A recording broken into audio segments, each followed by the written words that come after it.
There is one major problem with art tutorials on YouTube. I almost never get the full picture step by step of how to come up with an illustration like this. That's why I decided to sign up for KAZ's Splash Art 101 course on Coloso. KAZ's class covers every step of the way for creating a professional illustration like this. From the basic fundamentals, character design masterclass, and how to use all the fancy digital tools at your disposal. After reviewing over 30 hours of content, I will share what I found to be the most useful takeaways from KAZ's class. Let's go. Now, all great classes feature some sort of fundamentals training. However, what I like about KAZ's class is not what she teaches, but how she teaches us about the fundamentals. The goal of this class is very clearly stated on the title, and KAZ's entire class is designed around giving us just that. When I say this class is detailed, I really meant it because KAZ goes through literally everything to get y'all set up properly. This is serious business. Things like character proportions, dynamic posing, perspective, and more relevant fundamentals are all included in a linear progression so that we build up the skills needed to complete an illustration like this. KAZ also includes a lot of very interesting drawing exercises to help us practice specific skills like simplifying the body into geometrical shapes. The ones I like the most are doing the same thing but with animals and also with different body types. You don't see this very often in courses, but I found this exercise very helpful, especially because later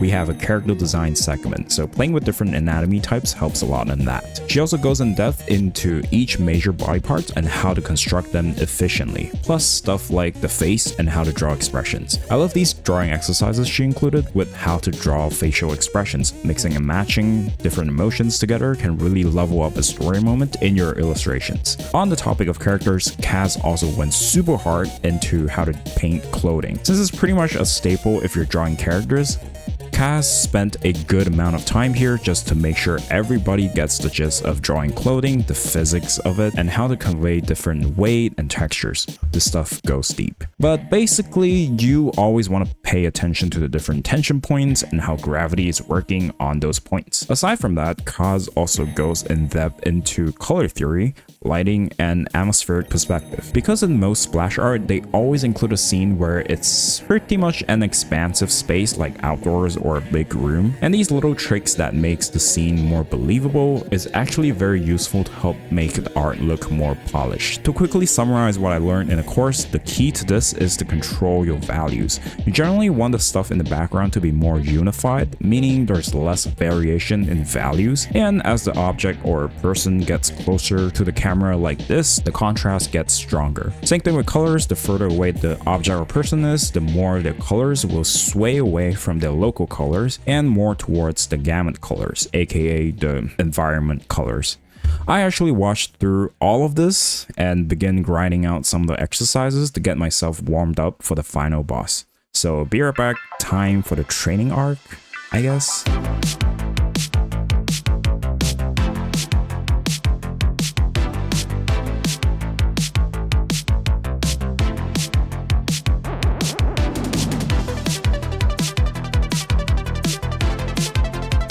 One thing I forgot to mention though is this whole time KAZ is using this characters sheet as a mini project for us to work towards when learning these fundamentals. Since basic character proportions, anatomy, and facial expressions are all things included in the character sheet we're about to create.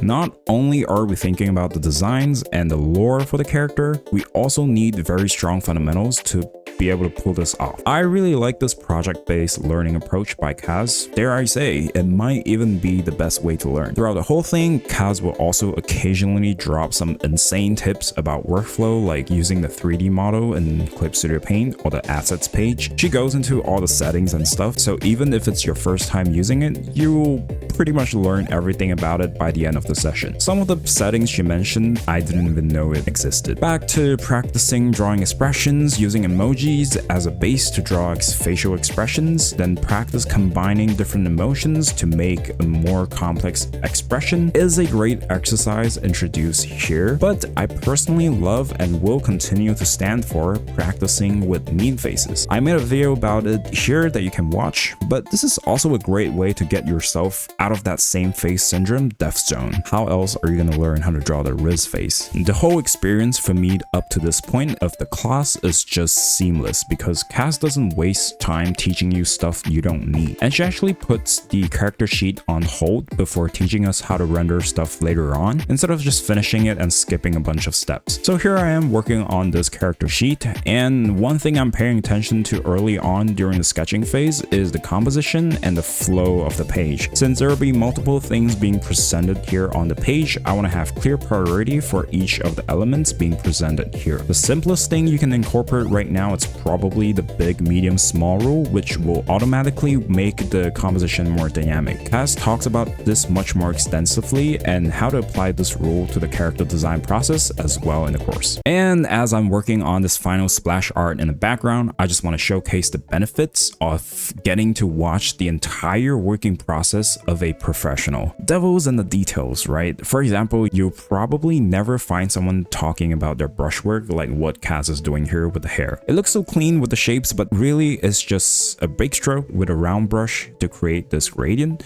Then you carve up the shape by using the eraser to make these smaller cuts into the gradient. You can also see the micro decisions she's making when she's color picking. Stuff like this is really going to level you up in terms of technique because there's only so much you can learn with just surface level theory. Now in the course, there's no constant commentary from KAZ when she's just doing tedious rendering like this. She pretty much explains what she's gonna do in the next like 30 minutes and then speeds up the video so we're not just sitting there for hours without commentary. For the piece, I followed the advice of making multiple sketch passes, each aimed to solve different levels of problems of the drawing. I did some broad strokes at first to roughly get the composition down, then slowly refine it by fixing the pose, the placements of everything, and then finally the finer details like anatomy and design stuff. Once the composition is roughly there, I started playing around with the color schemes using tiny thumbnails and these balls.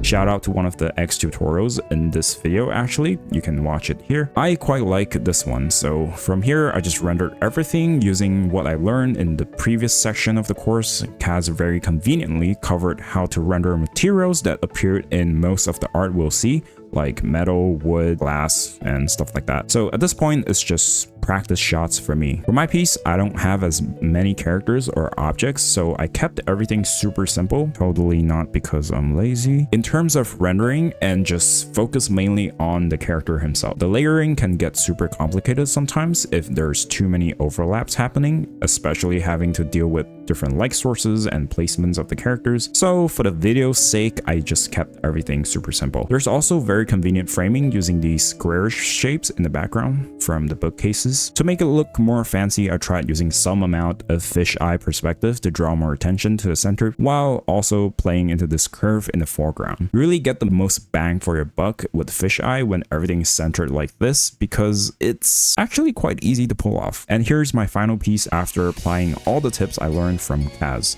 I tried to follow her methods and style as much as I can, but hey, sometimes it's really hard to do the whole empty your cup thing, you know? If you think you just want a course that takes you through the entire drawing process from start to finish to create something like this, then I believe KAZ's course is for you. It doesn't go in depth into just one topic, but covers everything you need to get a head start on creating beautiful art like this. Again, check out the link in the description or the pinned comment. It's definitely very beginner friendly, but as I always say, even the pros can learn something from watching how another pro works. It's kind of like looking over the shoulder of KAZ as she works in a studio. The best thing about Coloso is you can study at your own pace and keep all the materials in your library forever, so you can revisit them however many times you like. So if you forgot how to paint metal, for example, you can easily pull up KAZ's class and study the crap out of it. Let me know who you want me to cover next down in the comments. Otherwise, click here for more goodies.